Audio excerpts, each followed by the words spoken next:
خدایا شکرت. اول هفتمو با نام تو شروع میکنم. الهی، به امید تو هفته‌ای پر از نعمت و برکت در پیش دارم.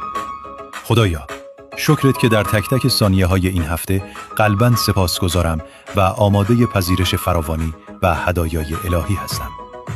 خدایا شکرت که این هفته را با نهایت امید و انرژی مثبت شروع میکنم و ایمان دارم که مراد دل مرا به من میبخشی.